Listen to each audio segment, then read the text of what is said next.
We've got flying saucers, terrifying zombies, lessons in gun safety, profound words of wisdom.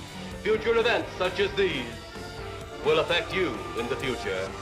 And of course, stock footage. It's Plan 9 from outer space, but is it watchable?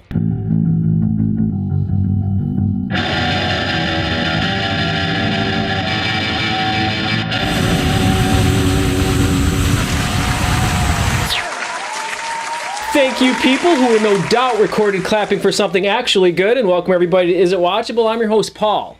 Plan 9 from Outer Space is one of the most beloved bad movies of all time. Written, produced, and directed by one of the most beloved bad filmmakers of all time, Ed Wood. So it's impossible to talk about what many consider his magnum opus without talking about the legend himself. So in this episode, not only will we talk about Plan 9 from Outer Space, we'll also take a look back at the curious career of one Edward Davis Wood Jr. If you haven't noticed, bad movies become kind of a thing, with shows like this one attracting tens of thousands of viewers and subscribers. Not this show, of course, but shows like it. People pack midnight screenings everywhere to shout at the screen, throw props, and really attend watch parties with a bunch of total strangers. Movies like The Room, I did not. Mac and Me, and Troll 2 Oh my god! have been awarded the coveted title of So Bad It's Good and are considered classics of Z-level cinema. Those with the stomach for it love to debate which movies are truly the worst or best of the worst, but what's generally not debatable is the all-time king of bad movies. No, not Michael Bay, but that is a good guess. Nope, of course I'm talking about the great Ed Wood Jr. Now, I'll go on record to say that not a single one of Ed Wood's movies could be considered the worst of all time. I mean, not with all the crap that goes straight to video, straight to streaming, or, you know, cats. What's your name? Cat got your tongue? No, Ed Wood likely wears his crown because he was so prolific at churning out terrible film after terrible film. Beginning with the scandalous for the time 1953 film Glen or Glenda, Wood did some combination of writing, directing, producing, and even acting for numerous low-budget B-movies through the late 50s and early 60s, none of them even remotely good. At least by traditional standards. But what I think really sets Ed Wood apart from other low-budget and B-movie filmmakers was his willingness to go big despite minuscule budgets and scant resources. When forced to work on a shoestring, most filmmakers work with what they have, giving us dialogue-heavy relationship dramas set in living rooms and kitchens, but not Ed Wood. Given those same pennies, he gave us spaceships, monsters, explosions, and thanks to his penchant for stock footage, fighter jets, rocket launchers, and buffalo stampedes. This go big or go home attitude is probably best illustrated in the fantastic 1994 movie Ed Wood, starring Johnny Depp and directed by Tim Burton. It's the touching portrait of a guy who doesn't let anything stand in the way of his true love, making movies. Not his lack of money, not his lack of quality actors, not his lack of resources, not even his own lack of filmmaking skills. Nothing. How can you not admire an attitude like that? And his enthusiasm shines through in nearly every frame of every movie he ever made. Like this one, Plan 9 from Outer Space, considered by many to be Ed Wood's greatest accomplishment. From the very first scenes, it's evident that Wood's vision is far greater than either his capabilities as a filmmaker or his checking account. But that doesn't hold him back. He pulls out all the stops to give us a science fiction epic for the ages, no matter how shoddy things look. It's like either watching one of the worst films of all time or the best junior high play ever. The movie kicks off with a kind of prologue called Criswell Predicts, where we're treated to some profound words of wisdom like, We are all interested in the future, for that is where you and I are going to spend the rest of our lives. After that weirdness, we get the opening credits, which honestly might be the most polished looking thing in this entire film. Then we open on a burial where several loved ones are gathered to give their final farewells. We learn from the narrator, yeah, there's a narrator because, you know, Ed Wood, that the deceased is the wife of the old man, seen here played by Bela Lugosi. Sundown of the day, yet also the sundown of the old man's heart. Meanwhile, up in the clouds, a couple of pilots spot a UFO hanging by a string. The UFO heads over and parks at a cemetery, spooking the gravediggers who are filling in the grave of the old man's wife. As they're hightailing it out of there, they spot a vampire lady approaching them at about 1 mile per hour and start screaming. Next, we're at the old man's house where he walks out looking all sad, but to make sure we know just how sad he is, the narrator tells us. The ever beautiful flowers she had planted with her own hands became nothing more than the lost roses of her cheeks. Then the old man steps out in front of a car and dies. Off camera, of course.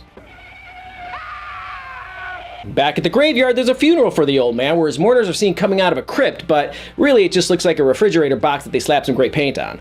Looking out from behind some dead bushes is the vampire lady, who the narrator tells us is the old man's wife. What? That makes no sense. Those grave diggers literally saw that lady like 1 minute after filling in the grave of the old man's wife. There's no way they could be the same person in any other movie.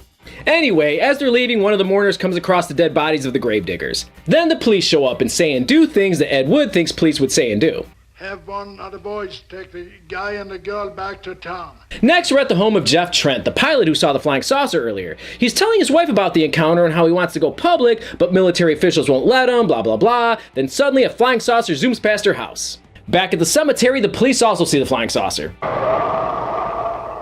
This scene might illustrate Ed Wood's good enough philosophy better than any other. Check out those headstones and grave markers. They wobble and sway like cheap Halloween decorations. They couldn't look more fake, and Ed Wood couldn't care less.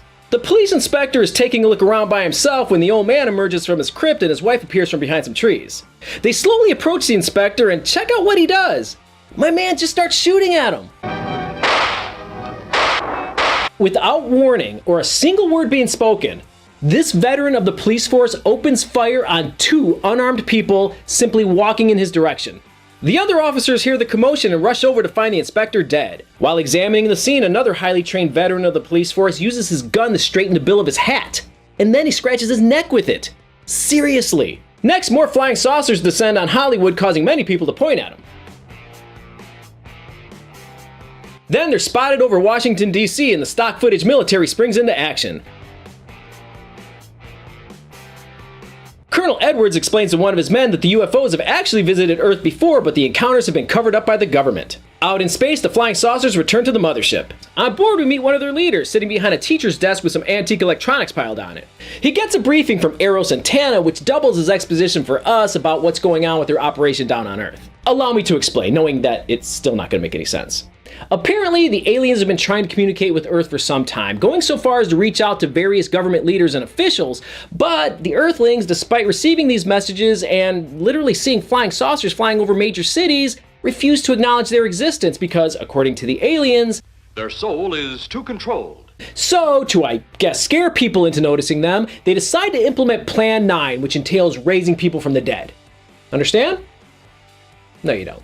Back up in the sky, Jeff Trent is worried about leaving his wife Paula home alone with all the strange things going on.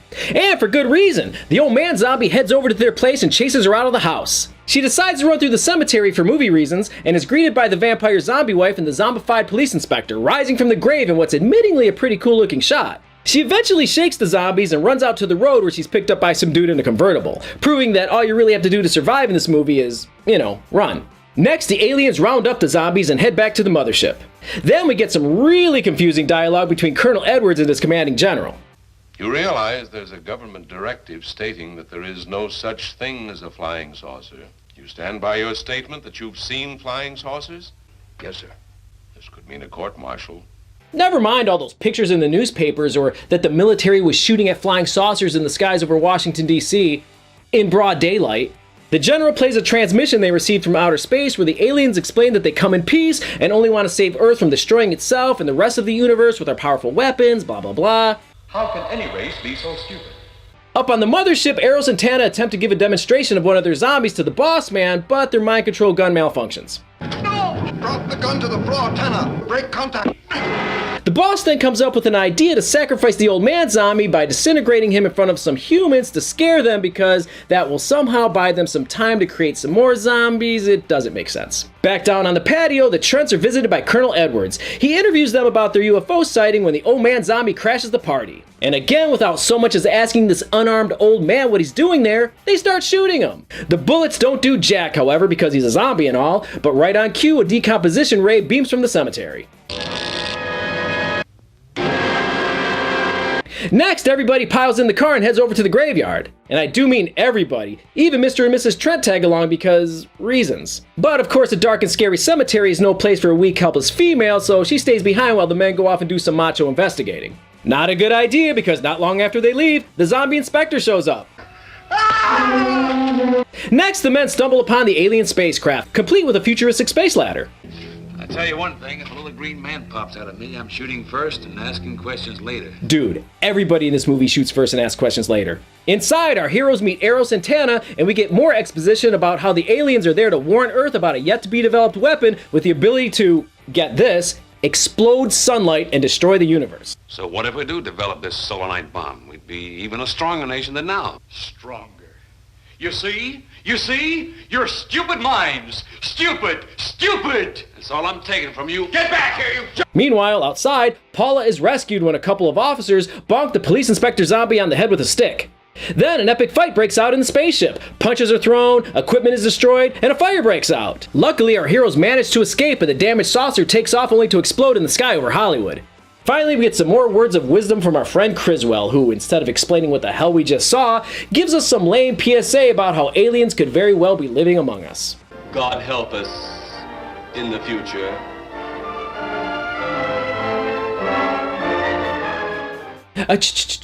It doesn't have to make sense.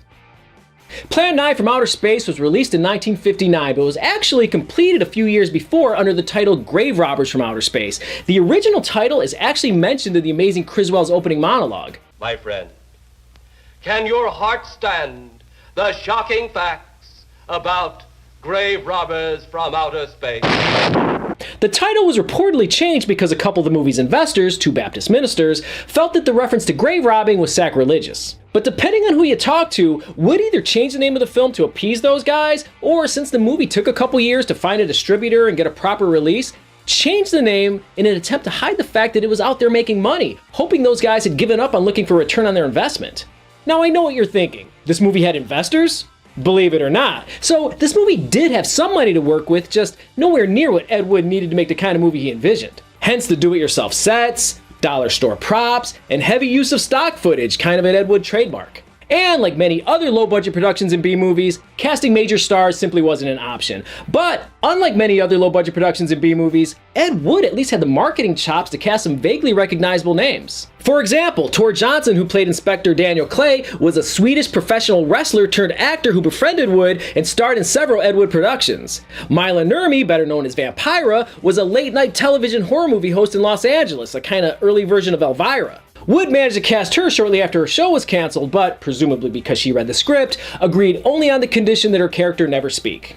And then, of course, there was the great Bela Lugosi, who, at the time, wasn't doing so great. By the 1950s, Lugosi was a couple decades removed from his A-list status as a Hollywood actor and sex symbol.